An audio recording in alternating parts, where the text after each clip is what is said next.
Isn't it funny how we always fall for people whose love language is foreign to ours? Yeah. So then relationships become language classes.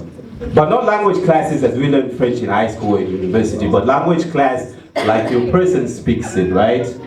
So I'm gonna gossip about a certain someone, don't ask me about it later. But she was a bilingual, mixed race beauty queen. And the way R's rolled off her tongue just made me feel some type of way, you know? But then other pronunciations irritated me. It always threw me off. She reminded me of my own father, which is a weird thing to say.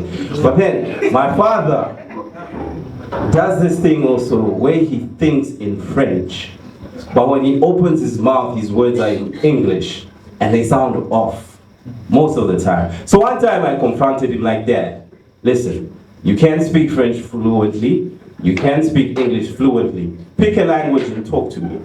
In his genius, my dad, instead of addressing the elephant in the room, instead he ended up teaching me about how to find the original meaning of a word in order to find the context so that I do not get offended.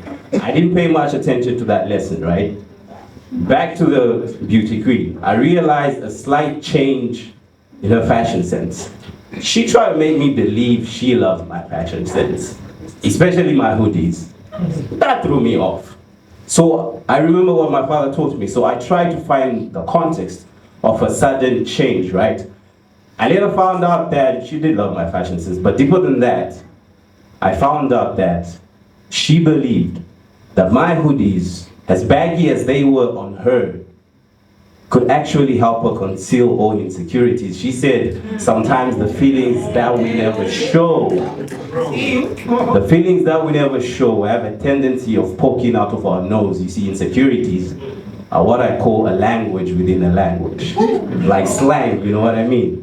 Insecurities are an encrypted cry for help for parts of our bodies that wish were loved correctly, but we struggle to allow our people to love the best way they can. So as you are in relationships or language classes, I pray you watch out for these languages within languages. Language like love like language. You see, I used to brag about being able to speak so many languages, you know what I'm saying? Je ne sais quoi. Je m'appelle Jean-Pierre, you know what I'm saying? But I don't brag anymore because I realized I'm not even as fluent as I thought I was. And I am my father's child, so sometimes I think in love. But when I open my mouth, the words are so far from being filled with love. And I've realized a lot gets lost in translation or in searching for context, or sometimes just in silence. You see, silence is another language within every language. Silence can be akin to stillness, like this room right now, to comfort, to happiness. But the same silence sometimes can be akin to admission, to guilt, to shame, to deep hurt. Stillness can be akin to the end.